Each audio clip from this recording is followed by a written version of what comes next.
Ever since I was a kid, I've been absolutely fascinated by ancient mythology.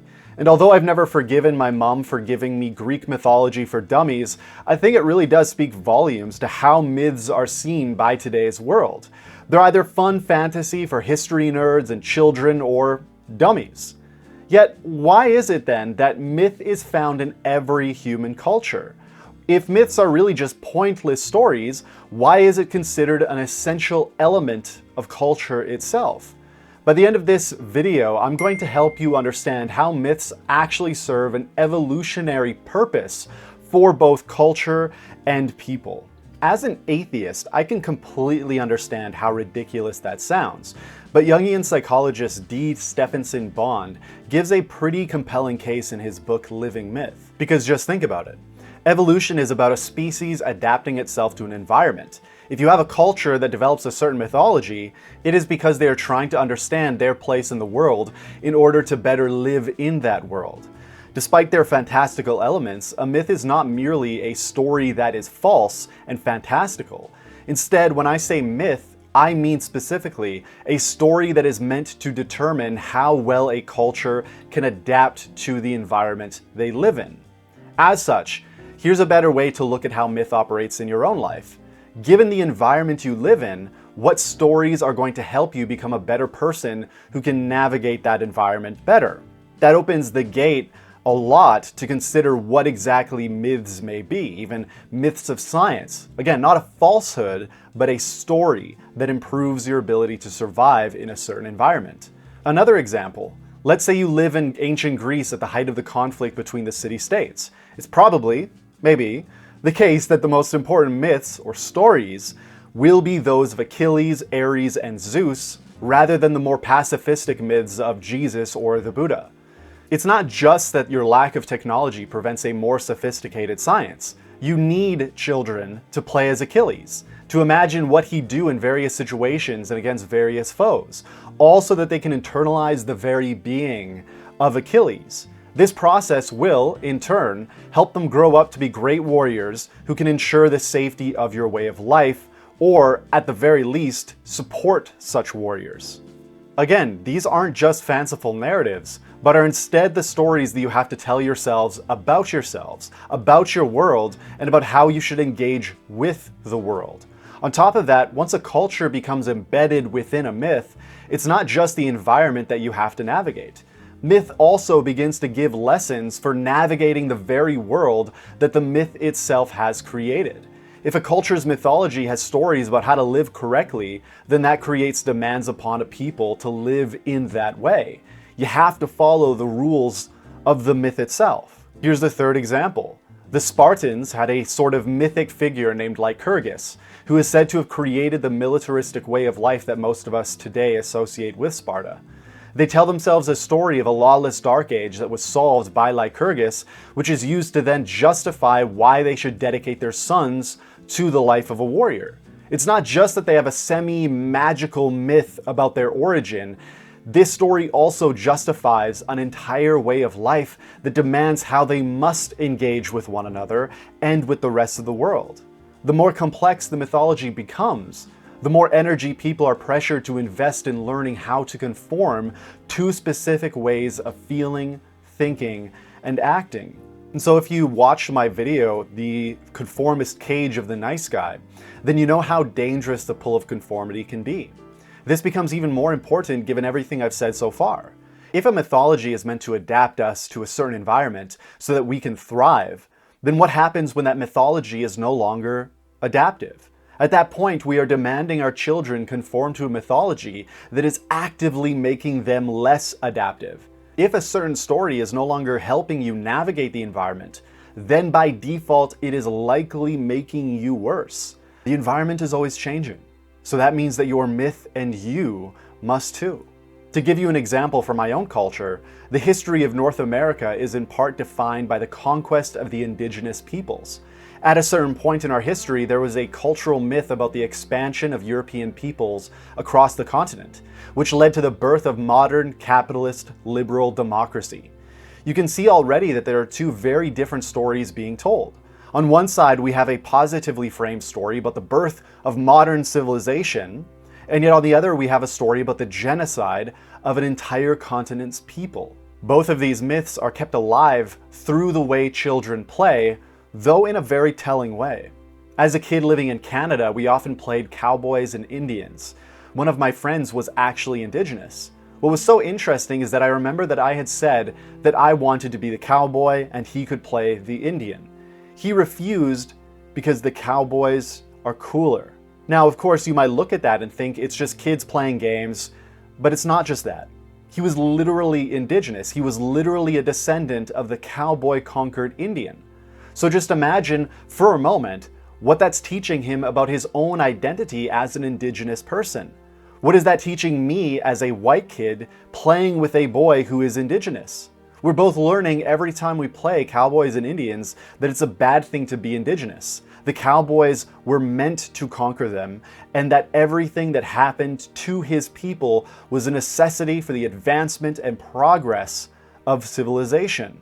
The difficulty with this specific myth is that it's not exactly wrong. Society has advanced in many ways with science, technology, medicine, and even civil rights. However, this advance has also had many negative consequences as well, with several studies showing Indigenous peoples being more likely to have worse health, be unemployed, have lower income levels, be less educated, and to end their own lives. So my point is that we have a myth or story that tells an entire culture how to think about their history and what games their children should play to understand that history. And yet, this story fails to help many members of that very culture to effectively adapt to the environment they now live in. Now, with all that being said, you might think, well, doesn't that mean we need to have stories about our past that are as accurate as possible? Sure, I can understand how myths were stories that helped us understand ourselves and our place in the universe. But we need stories that are true. We need to tell true stories about the conquest of Indigenous peoples and of the progress that we've made since that atrocity, so that all people can take advantage of that progress. And to all of that I say, yeah, 100%. We need our cultural myths to track with reality as much as possible. And I'm definitely not advocating for right history by some spooky government ministry. However, your cultural myths and stories are not just about your past, which does require you to be as factual as possible. Your cultural myths are also meant to help you understand what your future ought to be, which means what ought to stay the same and what ought to change. In other words, you want your myths to highlight the most important elements of the past in order to orient yourself in a present you can actually understand, so that you can envision and move toward a future that you want to create, given everything else I just said. The fact is, though, you're never going to be able to teach everything there is to know about the past, and so that means some things won't be learned by the vast majority of your culture. If your goal is to promote the flourishing of all members of the society, which I think it should be, just to make that clear, then the specific myths you tell must support that as best as you can. Unfortunately, in every educational and media system, there will be trade-offs where a culture benefits from learning one thing, but is damaged by not being able to learn about some other thing, and of course, vice versa. All of that means that no matter how selective you are, you may have to reselect for a better, hopefully, collection of historical facts. So, how do we actually do that? How do you actually go through your culture's past and create myths that can support the flourishing of all members of your culture, knowing also that no matter how well you pick, many won't even get access to those myths? Not everybody learns everything they learn in school. They learn in school. Already you're seeing the problems that arise here, but now we have some government organization selecting which myths are the important myths that we should teach people. Don't they already? You know? And what about the interpretation of those myths? Any historian will tell you that one historical fact can mean many different things depending on what interpretations we draw. A perfect example of this is seen in the movie Spider-Man: Homecoming, when Mary Jane says the Washington Monument is really just a monument to slavery. Many self-proclaimed patriotic Americans criticize this message, saying there is no evidence and that it's just woke SJWs trying to make America look bad. The fact that there is controversy around this piece of history is precisely my point. We have a movie about a magical spider person fighting a technological bird person, and embedded within is a story about our past that either gets approving claps or outraged hands thrown in the air. Regardless of whether or not the Washington Monument was really built by slaves, the fact of the matter is that this specific myth has not effectively adapted us to our environment and culture. Again, a myth is a story that is supposed to adapt a culture to its environment and to itself. And it needs to track to the historical facts, whatever they are. And to be clear, I don't know what the true answer to that question is. I'm not saying one or the other because, my ignorance is precisely the point. It's precisely the point that I'm making. Obviously, though, regardless, myths are not meant to divide the people who follow them. But now, more than ever, we can't even agree on which facts are actually facts, let alone how we should think about those facts. And it all just seems so strange to think that such a controversial point could rest on a single line in a superhero movie. But I think the example of a Spider-Man movie actually speaks to something incredibly important about myth, which is also what separates it from a mere account of the historical facts. It's the specific vehicle or package in which the myth is delivered that also defines how powerfully adaptive that myth is for the people who follow it. In the past, these would be the fantastical stories handed down from elder to child, or rituals and ceremonies in which congregants would be handed down the secrets of the universe. But today, our myths are delivered to us by a movie industry that is primarily motivated by their multi-billion-dollar profits. A little bit of a conflict of interest. The philosopher Robert Ellis also identifies this as a problem, writing, "The majority continue to seek archetypes in a disconnected, deracinated way. For instance, in films, television, video gaming, or popular fiction." If you know anything about the psychologist Carl Jung, then you likely already know about the archetypes. Beyond anything else we could say about the necessity of myth, I think archetypes are the key piece in explaining precisely why myth is such a necessity in our lives, and why movies currently fail utterly as a vehicle for myth. Ellis has a beautiful book that I highly recommend you check out, called Archetypes in Religion and Beyond, that goes into depth on updating the theory of archetypes with the latest science. We'll be going into this work much deeper in the next video on the necessity of developing a personal mythology, but I want to spend some time explaining what exactly an archetype is. Ellis defines the archetype as a schematic diachronic function, any symbol that helps maintain meaningful inspiration over time. For example, when you watch an inspirational movie and feel motivated to start taking action on your personal goals, this is because an archetype of the hero has activated that feeling within you. The reason this works is because the movie was able to trigger within you the full process of accomplishment. Through the narrative, you were able to connect your regular life with the regular life of the hero at the beginning. You could actually relate to him and his struggles. Then you were given the feeling of failure, the feeling of hitting obstacle after obstacle, but choosing to continue marching forward even when things seem so hopeless. And then the feeling of finally getting a taste of success, the feeling of the breakthrough as you overcome all obstacles and finally achieve your dreams. You get to live the achieving of your dream vicariously through the characters in the movie achieving their own dreams. It's not just the embodied emotional experience, but also the fact that it's a narrative. You meet the characters, get to know them in a way that feels very real, and then see them go through the full process of achievement. It's activating all of these connections within your mind, within your understanding of what it takes to achieve, making it seem possible for you, so that you almost get a sense of direction in your own personal life toward the accomplishment of your own goals. Like, if this character can achieve, well then maybe I can too. But that's kind of the issue. The mythologist Joseph Campbell talks about the psychological function of myth being a guide through the stages of development. While movies today can motivate many of us to achieve, and they do, we often aren't given a specific pathway forward. Maybe we watch 300 and we feel inspired to get in the gym and become a Spartan. But then this motivation slowly dies down.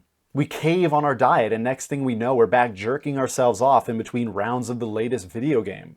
Why exactly does this happen? The reason is that we don't have a cultural myth that can guide us forward beyond our selfish materialistic concerns. And to be clear, I think hitting the gym is an amazing thing, and there's nothing wrong with wanting to get jacked. However, that's nothing to orient an entire life around. It eventually just feels stale and empty because getting jacked doesn't necessarily make us happy or fulfilled in life. If you've made your career and passion the gym and working out and personal training and all that kind of stuff, then that's fantastic, obviously. But that's not everyone, and that's kind of my point. Maybe we do it to get girls. But after getting a 225 bench press, we realize we still haven't even worked up the courage to talk to a girl.